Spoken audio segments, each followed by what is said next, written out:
Hello guys, welcome back my YouTube channel help of Medi में। तो आज हम बात करेंगे डाइक्लोफेनिक टैबलेट के बारे में।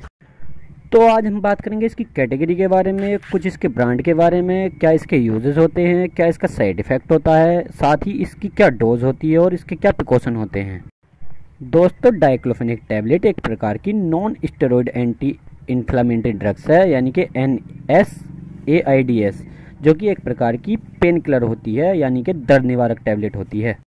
ये दर्द और सूजन के दौरान रिलीज होने वाले केमिकल मैसेंजर को रिलीज होने के से रोक देती है, जिससे पेशेंट को काफ़ी आराम मिलता है। अब हम बात करेंगे इसके कुछ ब्रांड्स के बारे में। ये वेरिएशन के नाम से आती है, DFO टैबलेट के नाम से आती है, डिक्लोटाल के नाम से आती है, डिक्लोरन टैबलेट के नाम से आती है। ये टैबलेट आपको आपके एरिया में अलग अलग ब्रांड नेम से मिल जाएगी। आप इसकी जेनेरिक फॉर्म भी काम में ले सकते हैं। दोस्तों, ये जेनेरिक फॉर्म भी उतना ही इफेक्टिव होती है जितना कि ब्रांड्स वाली टैबलेट। अब हम बात करेंगे इसकी स्ट्रेंथ के बारे में, क्या इसकी स्ट्रेंथ होती है। दोस्तों, ये मार्केट में 25 mg, 50 mg, 75 mg और 100 mg में अवेलेबल है। अगर हम 50 mg की बात करें तो ये एंट्रिक कोटेड फॉर्म में आती है, जो कि इंटेस्टाइन में घुलकर अपना काम करती है। अगर हम 100 mg की बात करें तो ये सस्टेन्ड रिलीज फॉर्म में आती है, जिसे हम बोलते हैं कि ये अपनी मेडिसिन को स्लो रिलीज करती है। अब हम बात करेंगे इसके यूजेस के बारे में, कहाँ कहाँ ये काम में आती है। दोस्तों, ये टैबलेट माइल्ड से लेकर मॉडरेट पेन में काम आती है, जैसे कि हेडेक यानी कि आपके सर में दर्द है तो ये टैबलेट काम करेगी। डेंटल पेन यानी कि दांत में दर्द है तो ये काम करेगी। गठिया के दर्द में भी ये काम करेगी। माहवारी के दौरान होने वाले दर्द में काम आती है। माइग्रेन के दर्द में काम आती है। मसल्स पेन में काम आती है। एनेटाइड आर्थराइटिस के दर्द में काम आती है।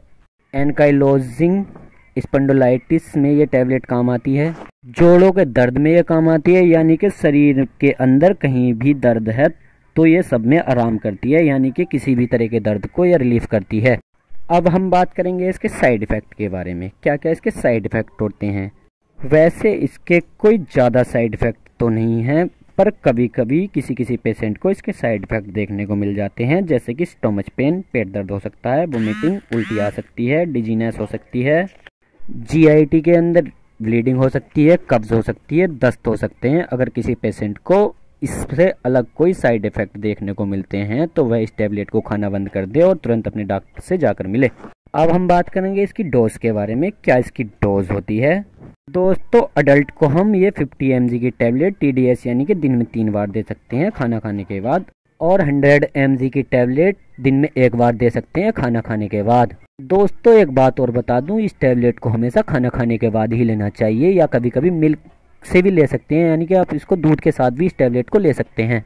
अब हम बात करेंगे इसके प्रिकॉशन के बारे में, यानी कि इसको लेने से पहले आपको क्या क्या सावधानियां रखनी चाहिए। अगर किसी पेशेंट को एंटी इन्फ्लामेटरी ड्रग्स से एलर्जी है तो इस टैबलेट को ना लें। अगर किसी पेशेंट को एब्डोमिनल और इंटेस्टाइन में अल्सर हैं तो वह भी इस टैबलेट का यूज़ ना करे।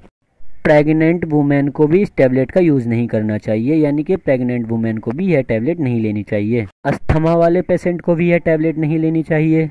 अगर किसी पेशेंट को हार्ट और लीवर से संबंधित कोई प्रॉब्लम है तो इस टैबलेट का यूज़ नहीं करना चाहिए। ये वीडियो केवल जनरल अवेयरनेस के लिए हैं, इसलिए बिन डॉक्टर की सलाह के इस टैबलेट का यूज़ ना करें।